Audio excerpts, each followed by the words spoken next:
Now this. While we mourn my grandfather's passing, I know in my heart, and you all do, that his legacy will live on. Jason Carter eulogizing his late grandfather at the Carter Center on Saturday, and he joins us now. Welcome to you, Jason. Thank you very much for joining us.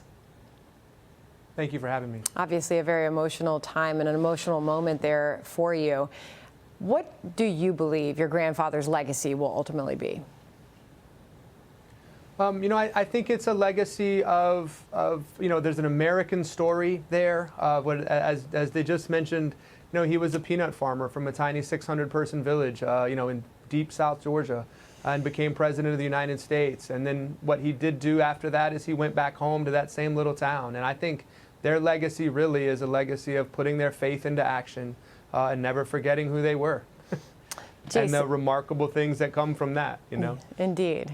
Jason, and of course you can share stories that so many can't, being obviously his grandson. Oh, I know we've got some pictures that we have up on the screen here. We know him in obviously a much more public way. What would you want to share with us and our audience about what he may have been more privately? A couple things. Number one, obviously he was a remarkable person to the world. But for us, more than anything, he was just a grandfather, and he took us fishing, and he was able, because he lived to be 100, to do that with my two little boys, and my boys, who are now 16 and 18, had a great relationship with him. And, they were able to go from their Atlanta public schools down to Plains, Georgia, and get out in the fields and learn about row crops and how to shoot guns and everything else they do out in the country. And I think it was just a real grandfatherly position that he got to have for all of us, and then luckily my children.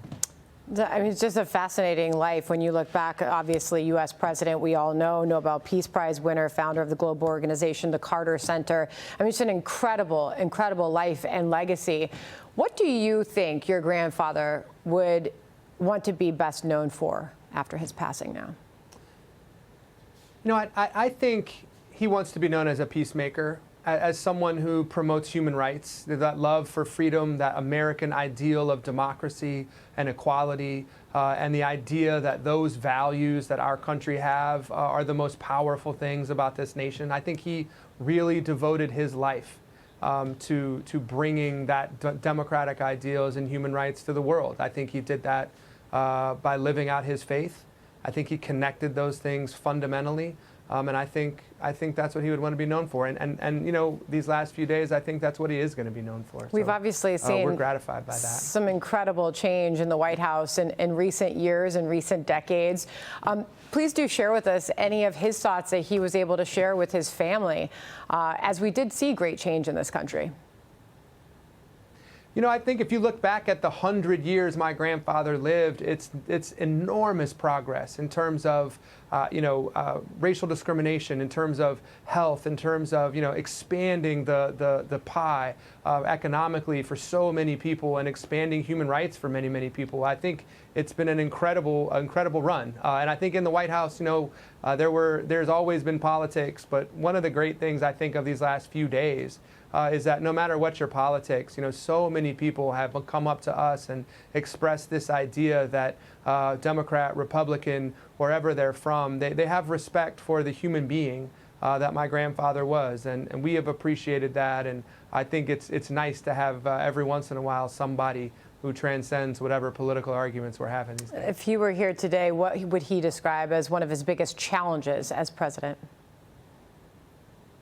I think trying to obviously address the economic situations of the time, right? I mean, you had massive oil embargoes, you had significant inflation problems, and those issues are complicated, they're difficult. And I think one of the things that was surprising maybe to all of us is the President of the United States may be the most powerful person in the world, but they're not all powerful. And I think those trying to deal with the hardships that were coming economically was a difficult thing for him. And he did the right thing, I think, throughout his presidency, and ultimately it bore fruit, whether he got political credit for it or not. But I think he would describe that as his biggest challenge. Well, Jason, thank you for joining us, and our condolences in your grandfather's passing, and we look forward to paying our respects to him as we say goodbye this week. Thank you, Jason. Hey, Sean Hannity here. Hey, click here to subscribe to Fox News YouTube page and catch our hottest interviews and most compelling analysis. You will not get it anywhere else.